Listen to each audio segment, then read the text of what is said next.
Hello, you beautiful soul. This video is going to be about twin flames and the runner and chaser dynamic between them. Mostly, I know this word, twin flame, has gotten people either very excited or very depressed because it feels like you just have one or you don't. But this dynamic, runner and chaser, is within everybody's lives, and everyone needs to know about this dynamic because it's just relationship dynamic. It's not about the twin flame or the soulmate or whatever label that person is under. It's really about two people in one relationship. There's always give and take. And the runner and chaser dynamic is about give and take mostly. And it's very important to know about it because then you can truly accept your nature and try to make it better and just try to find how you can be one or the other and be happy about it, not hate yourself, not think that you are doomed to be the weak person in a relationship, to be the one who's always getting hurt, the one who's selfless. It's just too many labels, and it's not fair to either one of the parties involved because runner, chaser, it just means that you're taking on a role. So it can change. It's not who you are, it's just a role that you take on, and mostly it's true that you can fall into that trap of thinking that you're doing something wrong or you have to be wearing that mask all the time. You have to be the runner all the time or be the chaser all the time. No, that is not a thing. So, first of all, what is this dynamic about? What does it mean? Runner, chaser, what does that mean? So, the runner in a relationship is the one who's truly avoiding everything. So, if I start talking about this, you'll just end up thinking, who am I? And I'm laughing already because you're going to recognize yourself in both roles. So, this is how I'm going to describe this. Basically, it's a role because we have both tendencies. That's just what every human being has to do. You have to be in a position to be selfish, center yourself, and just avoid anything too intense. And that's what the runner does. When things get too intense, they just leave. And the chaser is the one who pursues the other person. So it might get into a dark place and start feeling like obsession or feeling completely helpless and desperate for someone's attention. This is why, again, on the internet and just how people react to the twin flame label and the relationship that is the runner and chaser dynamic has gotten so negative over time, and it shouldn't be that way. Truly, both have a deep meaning, both have a deep purpose, and again, they are interchangeable. So you can be the runner and the chaser. You are actually. Not just you can, but you are. And you need to master those roles. So you just learn to be both. And even if you end up being more chaser than runner, I swear it's never too late. The tables always turn around. You can have the tables turn, but you need to master this. So this is why I'm doing this video today. So what happens again in this dynamic? So now that I've described the dynamic, I'm going to describe every single quality that both the runner and the chaser possess. So the runner is the one who is trying to deal with avoiding their feelings. So this type of personality will be one who hides everything and doesn't truly align with their heart or their truth because that hurts. So they try to avoid and they become quite flaky and they get into fight or flight mode, mostly flight mode. They just flee, they run, and they can be the ghoster in a relationship. They can end up being inconsistent. They're here, then they're not. They're here, then they're not. Yeah, that's the runner. And it's because you will bring up something that is too intense and they can't handle it because it's a closed door. So to run is basically how they survive. So that's why I'm saying this, because it's not bad. It's not a bad person. I've been the runner and I've been the chaser. I've been both because this is how life works. I can't handle intensity all the time. I've got to avoid certain things, so I get into runner mode. And that is how a relationship survives. So it's really important to know both, to accept both. So, this type of personality, we think that men hold this mask and it's like something over their head, because then women are like, yeah, men run, they can't commit, they can't this, they can't that. That just increases the feeling of feeling helpless.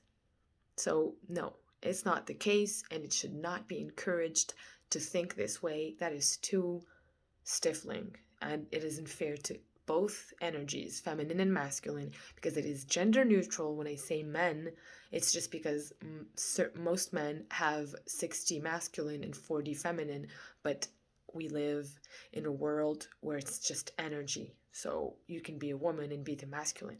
It has no link to your gender. So that's the runner. The chaser energy and role is the energy that does the opposite. So this one has got to feel the closeness all the time. It's how they feel reassured, it's how they feel secure. When they're unhealthy and out of balance, this is what they do. So they will basically try to fulfill their partner's need, and every need, really, so they can stay.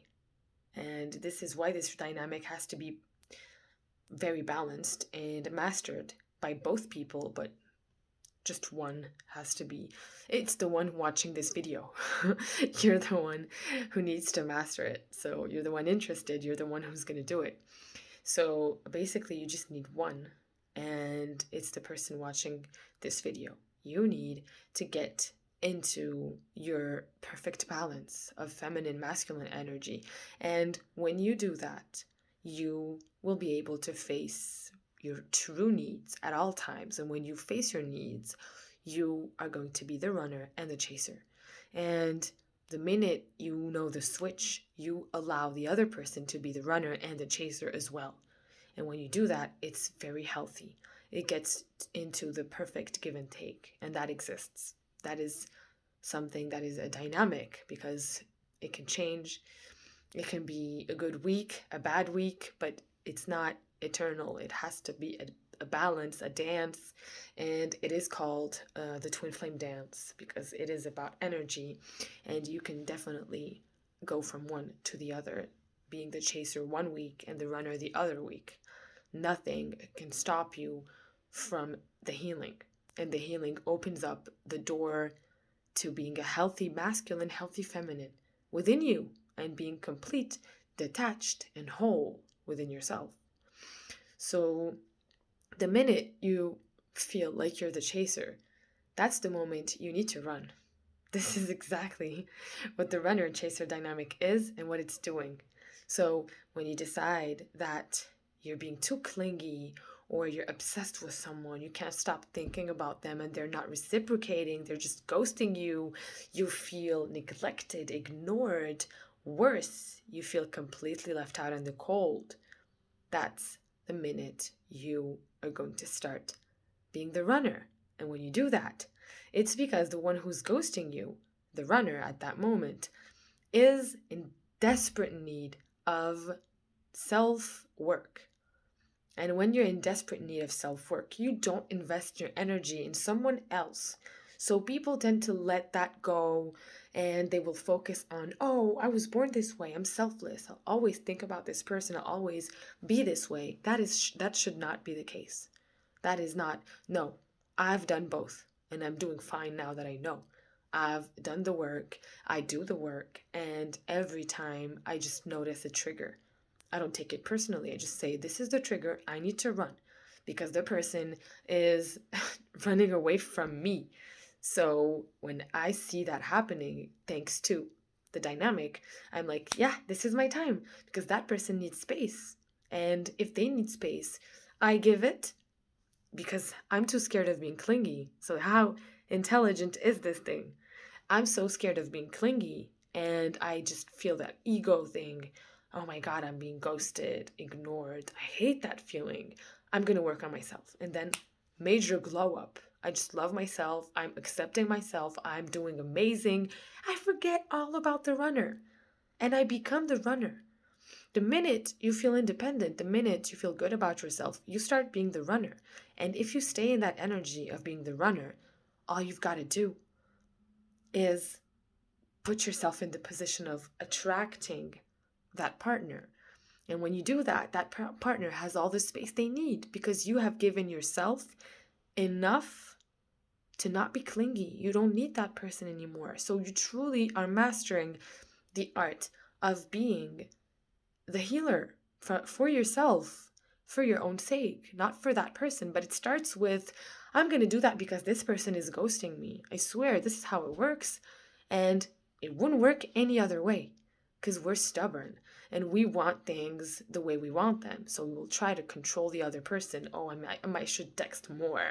I should make this person jealous. I should disappear. I should block them. No, that's just a game. Yes, playing hard to get is good, but please be hard to get. That's the objective. Truly be hard to get. And to be that person, you have got to have the self-love. You have got to feel that you deserve this respect. And what better way to do that than to actually give yourself the space, the love, the attention, and it will just feel like so busy loving yourself. You'll be busy, for real. You'll be busy. You won't have the time to be doing something else. That's how strong the runner-chaser dynamic is. It takes you down. And when you are in that chasing position, you feel, you really don't like yourself at that moment. When you realize that it's the moment, that moment is when you feel, but at like normal times, we'll just feel like, oh, he's not texting me back. But the minute you start becoming the runner is the minute you're like, I'm over this. Use it. It is not a bad thing. Being the chaser has its limits, because, again, being the runner has its limits. You both have limits, so you will go from one role to the other. And this is how it's supposed to be. So I hope I allowed you to understand this dynamic better. And if you ever come across this video, know that you are going to do fine.